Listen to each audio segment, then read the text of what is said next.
Once upon a time, in a quiet town near a river, there lived a young man named Ethan.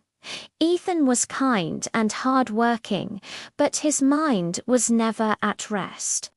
From morning until night, thoughts kept running through his head.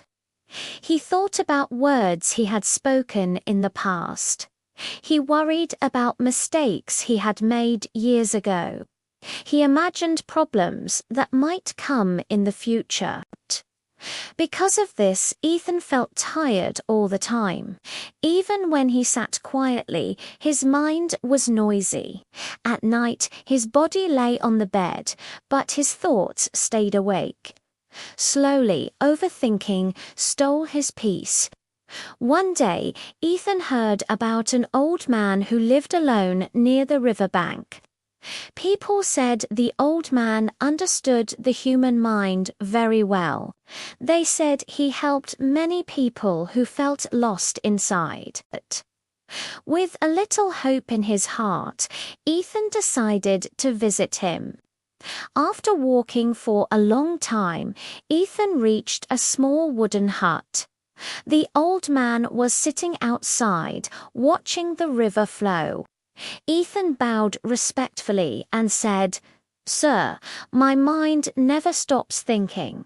I try to relax, but the thoughts keep coming.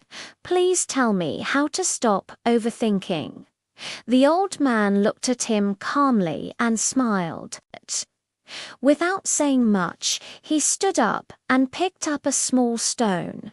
He handed the stone to Ethan and said, "Hold this stone tightly in your hand." Ethan did as he was told. Then the old man said, "Now, keep holding it and walk with me along the river." They walked slowly. After some time, Ethan's hand started to hurt. The stone felt heavier with every step. Finally, Ethan said, "My hand is hurting. I can't hold it anymore." The old man nodded and said, "Then open your hand." Ethan opened his hand, and the stone fell to the ground. Instantly, the pain was gone. The old man looked at Ethan and said gently, "Overthinking is like holding this stone. At first, it feels small and harmless. But when you hold it for too long, it causes pain. The problem is not the stone. The problem is that you refuse to let it go." Ethan listened quietly. The old man continued, "You don't need to fight your thoughts. You don't need to chase them away. Just like the stone, you only need to stop holding onto them. When a thought comes, notice it. Then let it pass, like the river in front of you."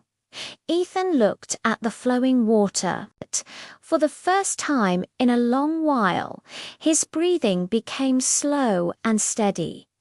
He realized something important. Thoughts were not controlling him. He was controlling them by holding on. From that day on, whenever his mind became crowded, Ethan remembered the stone and the river.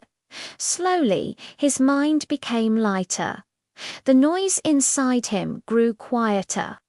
He learned that peace does not come from thinking less. It comes from letting go more. And that is how Ethan learned to stop over